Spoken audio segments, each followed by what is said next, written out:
Salut, c'est Ultime. Aujourd'hui, je vais vous expliquer et je vais peut-être vous donner un truc que vous pourriez essayer. Comment renouveler notre créativité, même le week-end.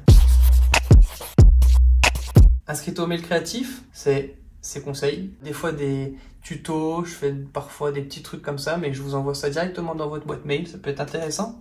Abonne-toi, commente, like, partage, tu sais comment ça fonctionne, hein, les réseaux sociaux. Le conseil du jour pour les créatifs, c'est maintenant. Et dans un monde où tout va vite, tellement vite, t'achètes à Amazon le matin, le soir tu reçois le colis, tu envoies par SMS, t'attends une réponse tout de suite, quand t'appelles quelqu'un, tu supportes pas avoir le répondeur, quand t'envoies un mail, t'attends la réponse, enfin bref, dans un monde où en fait on attend constamment de nous quelque chose, on attend constamment quelque chose de nous, on veut absolument qu'on soit répondant rapidement, réceptif et tout ce qui s'ensuit, et ben en fait je pense qu'il faut qu'on utilise à bon escient nos week-ends. Comment rester créatif, comment pas devenir fou dans ce monde-là, comment rester créatif aussi dans la longueur. Et je vais vous donner une de mes astuces. C'est un truc que j'ai découvert il y a peut-être 5 ans. Ça va un peu à l'encontre de ce que cette société nous demande de faire. Mais chaque samedi, je décide de prendre tous mes écrans, de les éteindre, de les mettre en mode veille et de ne plus y toucher du matin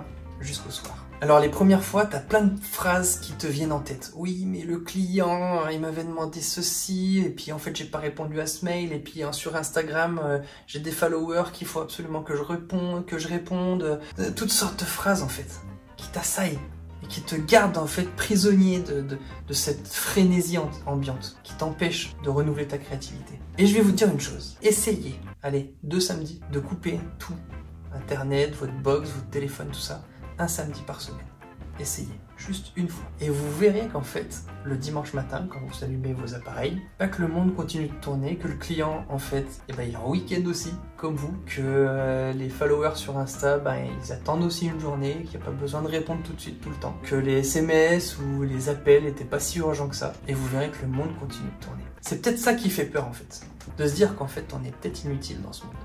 Peut-être qu'on est tous inutiles et que le monde pourra continuer de tourner après notre mort. Mais finalement, est-ce que c'est pas vrai? Est-ce que le monde ne continuera pas de tourner après notre mort? Donc, profitons-en. Maintenant. Essayons de prendre un samedi par semaine. Un jour par semaine. Alors, je prends le samedi parce que moi, j'ai pris le samedi, mais ça peut être le lundi, enfin, on s'en fout du jour. Mais essayez de prendre un jour par semaine où vous coupez vos connexions Internet, vos écrans, du matin jusqu'au soir. Vous décidez de partir vous balader, vous décidez de rencontrer des gens, de discuter, de jouer à des jeux de société, à toutes ces sortes de choses en fait, sans être forcément connecté. Il nous faut lâcher prise, et ça, c'est le plus gros du travail. Le plus gros du travail, c'est nous. C'est pas le monde ou la société ou tout ça, c'est nous-mêmes. Et je vous assure que de prendre un jour par semaine de pause connectée, ça rafraîchit, ça fait du bien, ça revitalise en fait notre créativité. C'est comme si on rechargeait les batteries en fait, un jour par semaine. Ça marche pour moi, essayez, franchement essayez, ça vous fera peut-être du bien. Et toi, est-ce que ton travail c'est ton identité? Parce que si ton travail c'est ton identité, forcément c'est compliqué d'arrêter un jour par semaine. Voilà, c'est tout pour aujourd'hui, à plus.